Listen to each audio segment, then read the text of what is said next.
keterangan Ketua Dewan Penasehat dan dari para Ketua Kadin. Pembacaan naskah diambil janji sebagai pengurus pergantian antar waktu Kadin Kabupaten Majalengka sisa masa bakti 2023-2028. Mohon untuk mengikuti kata-kata saya. Bahwa saya akan taat dan setia pada negara kesatuan Republik Indonesia. Undang-Undang Dasar 1945 dan Pancasila. Bahwa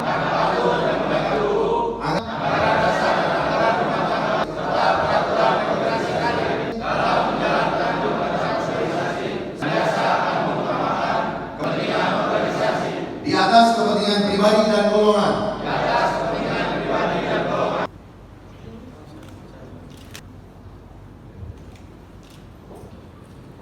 Dewan Penasehat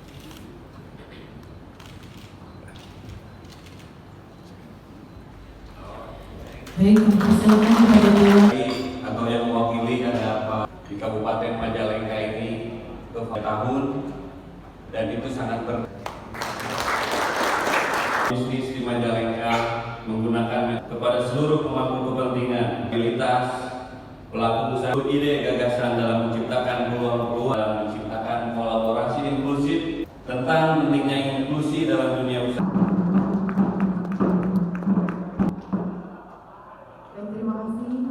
Ya, yang namanya Kadin itu sebagai wadah, ya, wadah para pengusaha, itu baik pengusaha di sektor pemerintah, sektor negara, di sektor swasta, maupun juga di sektor koperasi.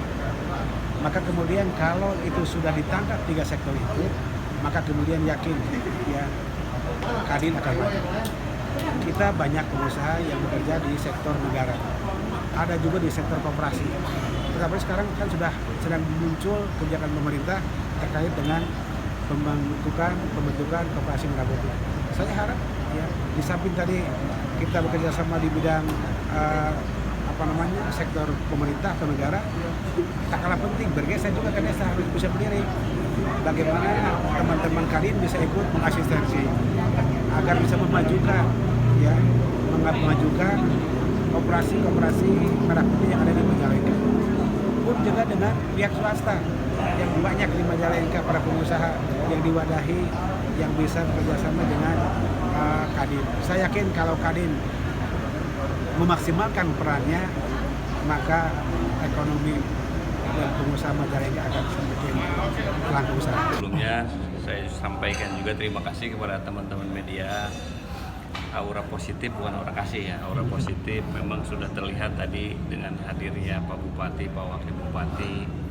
Dan memang sebetulnya sebelum ke Koperasi Merah Putih, saya sudah dibisiki tadi oleh Pak Bupati supaya menyiapkan sumber daya manusia melalui pelatihan-pelatihan ketika di Majalengka. Yang lebih penting sekarang itu terkait sumber daya manusia dipersiapkan untuk pabrik-pabrik industri, itu masih didominasi oleh dari luar juga, kalau nggak salah. Jadi kita Kadin di sini akan menyiapkan pelatihan-pelatihan untuk supaya Majalengkanya sendiri punya potensi sumber daya yang memang siap untuk ditempatkan di pabrik-pabrik. Nah, terkait Koperasi Merah Putih, memang informasi yang saya dapatkan bahwa di desa-desa juga belum sepenuhnya diisi oleh orang-orang yang punya kompeten, baik itu di bidang manajemen keuangan, bisnis plan, dan lain sebagainya. Jadi mungkin nanti ke depan kami akan berkomunikasi dengan DK2 UKM, Dinsos, dan lain-lain, bagaimana merumuskan supaya Kadin minimalnya bisa memberikan bimbingan atau bintek atau advokasi terkait nanti bisnis plan yang akan dijalankan di koperasi. Begitu.